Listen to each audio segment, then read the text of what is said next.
Earlier, in early June 2026, Russian strike drones destroyed a rare Swedish Strv-103 tank, also known as the S-tank, in Ukraine's Kharkiv region. This event has brought attention to one of the most unusual tank designs from the Cold War era. The footage, released by the Telegram channel Severny Veter linked to Russia's Sever group of forces, shows the vehicle being hit near the village of Petrovka. According to reports, this is the second Strv-103 destroyed in the conflict. The first was reportedly hit near Sumy last autumn. Sweden has not made any public announcement about transferring these specific tanks to Ukraine, making their appearance on the battlefield surprising to many observers.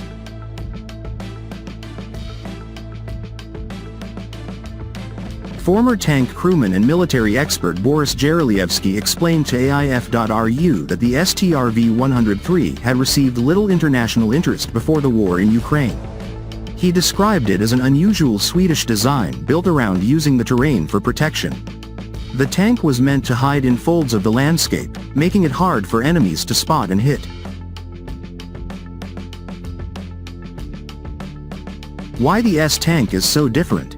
Most modern tanks have a big rotating turret on top with a cannon that can turn left and right. The Strv-103 is completely different. It has no turret. The 105mm gun is fixed rigidly in the front of the hull. To aim, the entire tank has to turn using its tracks, and the height of the gun is adjusted by changing the suspension of the vehicle. This design gives the tank a very low profile. It stands only about 1.9 to 2.14 meters high to the roof or cupola, much shorter than conventional tanks like the Centurion, almost 3 meters tall. In a hull-down position, behind a hill or in a ditch, only a tiny part of the tank is visible to the enemy.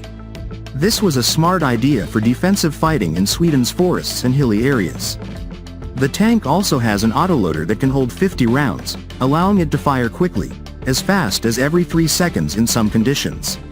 It was one of the first tanks to use a gas turbine engine combined with a diesel engine. The crew consists of 3 people: commander, gunner, driver, and a rear driver for moving backwards at high speed.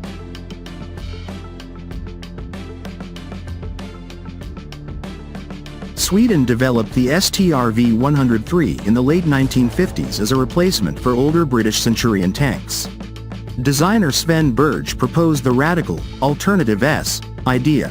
Work began around 1956, prototypes were tested, and full production ran from 1967 to 1971. About 290 to 335 vehicles were built. Sources vary slightly on the exact total. The tank served in the Swedish Army from the late 1960s until the 1990s. It received upgrades over time, including better engines, tracks, laser rangefinders, and side fuel tanks that also provided extra protection. By the 1990s, Sweden replaced it with modern Leopard 2 tanks, known locally as Strv-121 and Strv-122. Many Strv-103s were withdrawn, and some ended up in museums or storage. Unlike many weapons, the S-tank was never officially exported. Sweden stayed neutral during the Cold War and kept its unique designs at home. Before the war in Ukraine, few countries showed serious interest in buying it.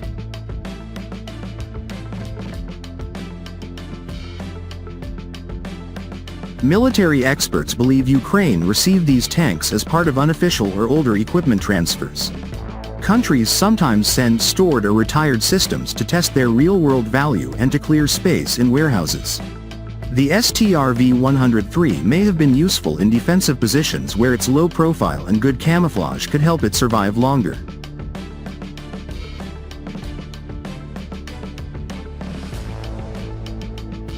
However, modern warfare in Ukraine is dominated by drones, artillery, and fast-moving attacks. The S-tank's fixed gun makes it less flexible in open or offensive operations.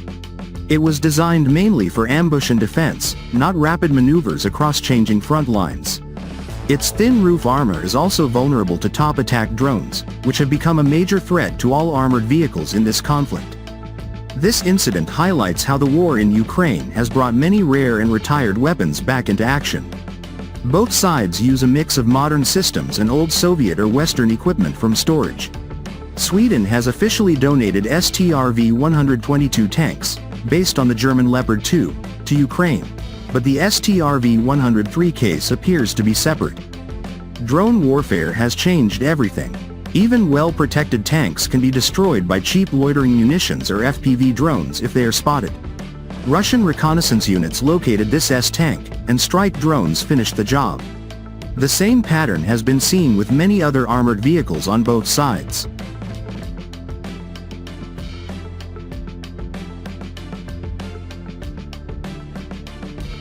The STRV-103 remains a fascinating piece of military engineering.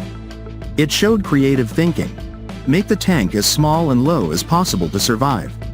While it never became a global success, its appearance in Ukraine proves that even old and unusual designs can still play a small role on the modern battlefield. As the conflict continues, analysts will watch how older equipment performs under intense drone and electronic warfare pressure. The destruction of this rare Swedish tank is a reminder that in today's wars, no vehicle is truly safe once it is detected from the air. The S-tank story also raises questions about equipment donations and the life cycle of military hardware. Vehicles once thought obsolete can find new life, at least until advanced sensors and drones catch up with them. The S-tank was developed between 1956 and 1961 as a replacement for British Centurion tanks in the Swedish Army. Serial production of the STRV-103 ran from 1966 to 1971, with 335 vehicles built in total. The tank was withdrawn from service in the 1990s. The vehicle was known for its low profile, standing just over 2 meters high. Its other distinctive features included a 50-round autoloader and an unconventional turretless layout, with the gun fixed rigidly in the front of the hull.